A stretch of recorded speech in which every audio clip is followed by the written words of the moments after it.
Judges are reluctant to, since the judges ask that police get a warrant from them as a way to protect people who are innocent from being unreasonably searched when the police don't have a good enough reason to search them. The judges are always very suspicious when the police conduct a search without getting a warrant first, right? If the judges see themselves as the protectors of everyday people, then when the police decide, look, we're not going to ask a judge, we're just going to go ahead and conduct a search, that's always going to set the antenna of the judge tingling and thinking, I don't like the way the police have done here. And so what that means is that most of the cases where Section 8 is successfully invoked in court, where people say, look, the police searched me unreasonably, most of the time that's in a case where the police have conducted a search without a warrant. Now, as to when a search has happened with a warrant or without a warrant, before you can get into that, you really have to figure out, well, what exactly is a search? And you might assume that a search is a pretty straightforward concept. It's not really. A search can be a number of different things. And some things that you might think are a search are not. For example, if everyone can see it, it's not private. Like if a police officer comes along, sees something sitting on the passenger seat of your car, then the police officer seeing that isn't seeing something that a regular person wouldn't be able to see naturally through the window.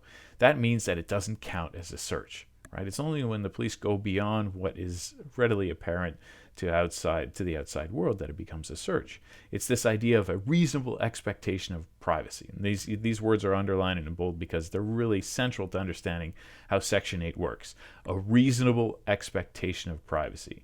If you would have a reasonable expectation of privacy in a place or a thing or whatever it is, then when that expectation is broken, it counts as a search. Like, for example, if I've got something in my pocket and I would assume that, whatever's in my pocket isn't something that somebody on the street would be able to tell is there, then I have a reasonable expectation of privacy in it, so that if somebody does go searching through it, they have conducted a search. But, for example, if I'm walking along and I've got a giant hat on and the hat is very closely molded in the shape of a sniper rifle, and a police officer comes along and sees that I've got an illegal weapon stored in my gigantic hat, then that wouldn't be a search for the police officer to say, okay, I can clearly see that you've got a gun in there, because it's visible to anyone walking along. If that sounds like a clear enough example, maybe it is, you'll find that there are examples, again, this is a whole lot of what the Supreme Court has to look at in Section 8, where it's not so straightforward. It's a very complicated and controversial concept. Before we get into the idea of when this expectation of privacy kicks in or not, one baseline idea that we need to understand is this idea of consent. When the police are conducting a search, often before they'll try and force a search, they may try and get you to just agree that what they're doing isn't a search. They're trying to get you to abandon your expectation of privacy. Because in a situation like this one here, you see this police officer. This police officer might come up to somebody who's in a car and say in language like this, you want to open up your trunk for me?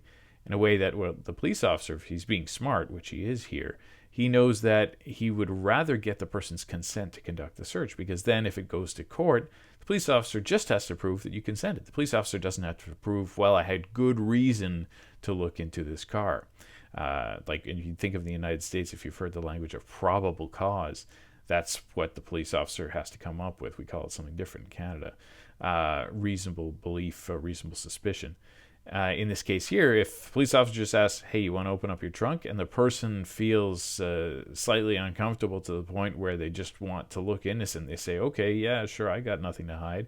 And then they let the police officer look through it, and the police officer finds something illegal. You'd be amazed at how many criminal cases involve the person saying, yeah, I've got nothing to hide here. Go ahead and look through it. And then they find something very, very, very incriminating. Instead, in this example here, the woman's saying, are you just asking me to open the trunk or ordering me to open it? This is a very important distinction, because this person's saying, look, if you're ordering me to open it, then I'm going to do it. But at that point, you've committed to being able to say later on to a judge that you had a good reason to force me to open this trunk. But if you're just asking me to open the trunk, then I have a right to say no. And in a case where the police officer doesn't have enough information to be able to nail this person and force them to open their trunk, then the police officer isn't going to force them to open the trunk, right? This guy is fishing here. He's doing a good job as a police officer. He's trying to enforce the law, even though he doesn't have a good basis for being able to force the person to open it. He says, "Want to open up the trunk for me?" She says, "You're just asking me." He says, "Well, I think it would be in your best interest to show me what's in there. You don't have anything to hide, do you?" Now, this is, again, very clever language on the part of the police officer, trying to sort of shame this person into opening it up. But this person isn't falling for it. They're just simply saying, "I don't consent to opening my trunk." And this way, the police officer can't see what's inside the trunk. The only way this would go any further is if the police officer says, "Okay, well, I guess even though you don't consent to it, I am now going to order you to open the trunk." Now the police officer is on the line. The police officer is responsible for justifying his actions, whereas at this point here, where he just asks for it, he doesn't have to justify a thing. So keep in mind, if you consent to a search, you abandon your expectation of privacy. And you'll see a lot of court cases where the big focus is just on whether the person here actually consented to the search. It's important to understand because a lot of people instinctively would think, well, if I don't consent to the search, if I say, no, you can't look through it, then the police officer is going to know I've got, whatever it is, a dead cat in my trunk or something. I don't know if that'd be illegal, actually, but let's not experiment with it. But the fact that you don't consent to the police officer looking through your stuff can't be used against you. The police officer can't say, well, I asked to look through her trunk, she said no, and the fact that she said no made it clear to me that she must be up to something. That's why I then proceeded with a warrantless search. The police officer cannot use your refusal to consent to justify